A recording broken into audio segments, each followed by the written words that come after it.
વિસાવદર માટે તો અત્યારે ગોપાલભાઈ ચૂંટાઈને આવ્યા છે, બરાબર છે. એટલે વિસાવદરની વિકાસના કામ કરે, રોડ રસ્તા છે, કોઈની પ્રાથમિક જરૂરિયાતો છે, એ મહત્વનું છે. એને એ અત્યારે એ ધ્યાન આપવાની જરૂર છે. અને કદાચ રાજીનામું આપીને જાતે તો વિસાવદરનું શું કરે? હું માનતો નથી કે રાજીનામું આપે, એ શક્ય નથી એમ. કારણ કે ગોપાલભાઈ જે ફેસબુક ઉપર લાઈવ મૂક્યું છે એમાં એવું બતાવવામાં આવ્યું છે કે ભાઈ કાંતિભાઈ ચેલેન્જ આપી છે, એ સ્વીકારે છે, પણ રાજીનામું આપે એવી વાત એને કરેલ નથી.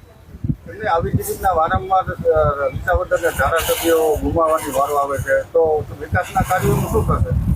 વિકાસ તો અમારો રૂંધાયેલો જ પડ્યો છે. આવી રીતના જો વારંવાર એવું બનતું હોય તો વિસાવદરની જનતાને સમજવું પડે કે ભાઈ આપણે કોઈ સારા વ્યક્તિને ચૂંટીને મોકલીએ કે કાયમી માટે સ્થિર રહે અને વિસાવદરનો વિકાસ થાય.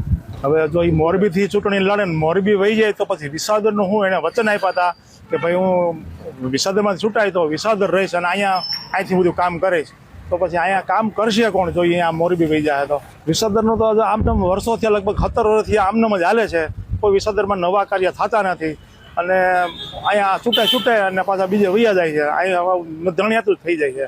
ગોપાલભાઈ કાંતિ અમૃતિયાની ચેલેન્જ સ્વીકારી છે અને મોરબીથી ચૂંટણી લડવાની વાત કરે તો વિસાવદર માટે શું ન કરાય? કાંઈ ન કરાય, કોઈ વસ્તુ ન કરાય.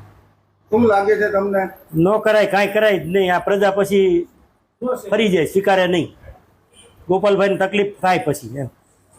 આ ગોપાલભાઈએ કામ અત્યારે જે કર્યું છે એ બહુ સારું કર્યું છે, પછી તકલીફ પડે ગોપાલભાઈને. એવું કરાય નહીં. તો આ મોરબી ચૂંટણી જીતવા માટે જ આ વિસાવદરની ચૂંટણી જીતા એવું નથી, પણ એવું કરાય નહીં.